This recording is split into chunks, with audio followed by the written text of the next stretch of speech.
Hey guys, dalam video kali ni aku tak buat apa-apa yang special macam yang sebelum ni. Tak adalah special sangat.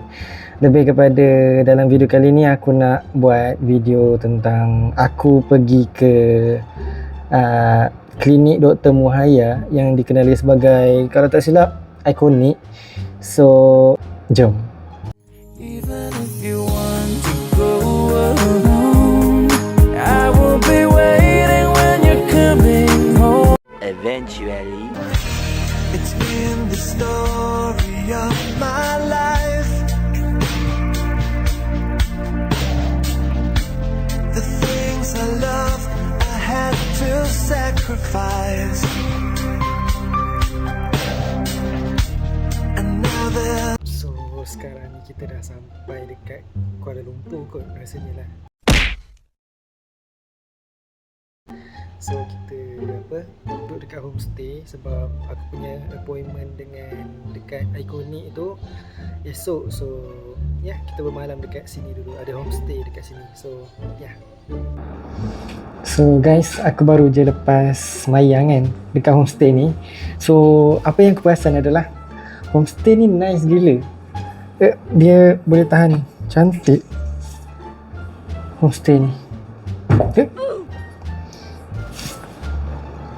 Walaupun aku susah nak bergerak, tapi tengok tu pemandangan yang sangat cantik. Okay, tak ada orang kat sebelah. Tapi nice lah tempat ni. Ada kolam pula tu.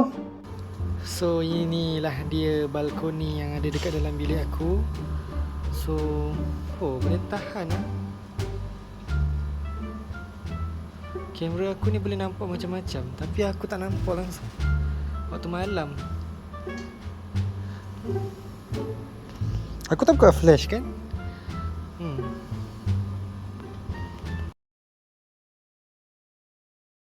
Guys, aku baru je lepas pergi ke klinik Dr. Muhaya dan aku rasa apa yang Dr. Muhaya cakap, ataupun lebih kepada doktor yang bekerja dekat situ lah kan, diorang punya kesimpulan sama je macam doktor-doktor yang aku jumpa sebelum ni, iaitu adalah aku mengidap retinitis pigmentosa, iaitu satu jenis penyakit genetik yang menyebabkan saraf mata aku rosak. So benda tu agak tak mengejutkan lah bagi aku, sebab aku pun dah dengar dah daripada doktor yang sebelum ni.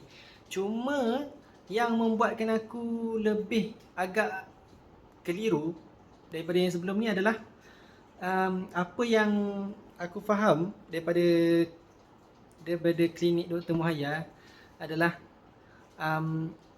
mata kiri aku sahaja yang ada retinitis pigmentosa, ataupun aku pun tak yakin sama ada betul ke satu je mata, sebab salah satu simptom retinitis pigmentosa adalah rabun malam. Masalahnya, aku malam pun kedua-dua belah mata aku, mata kanan ataupun mata kiri, tetap tak nampak waktu malam, ataupun susah untuk melihat pada waktu malam. So bagi aku rasa mungkin ada silap ataupun salah faham lah juga tentang doktor dekat ikonik ni kan.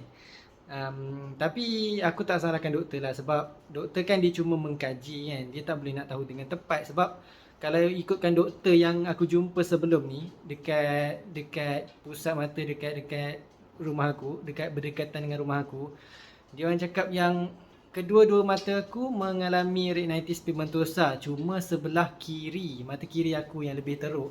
Aku kena buat check up setiap 2 tahun supaya kita dapat check sama ada aku punya retinitis pigmentosa ni semakin teruk ataupun tak. Sebab doktor cakap yang retinitis pigmentosa aku ni, dia akan berkemungkinan akan menjadi cataract ataupun glaukoma kalau tak silap aku. So benda tu agak merisaukan lah. Doktor ada juga cakap yang aku kena kawal aku punya pencahayaan. So bagi aku benda tu tak salah sebenarnya, sebab aku pun memang kawal pencahayaan aku. Aku tak pastikan aku punya cahaya tu terlalu terang ataupun terlalu gelap. Cuma masalahnya dekat sini adalah doktor dekat ikonik tu, dia tak bagi tahu secara spesifik apa yang patut aku buat. So dia cuma bagi tahu kalau aku tak sepatutnya pakai topi. Tapi tak betul juga sebab setiap kali aku keluar rumah, aku silau kalau tak pakai topi. So benda tu agak macam bertentangan kan. Dia suruh aku kawal cahaya, tapi bila buka cahaya, cahaya tu akan jadi semakin banyak.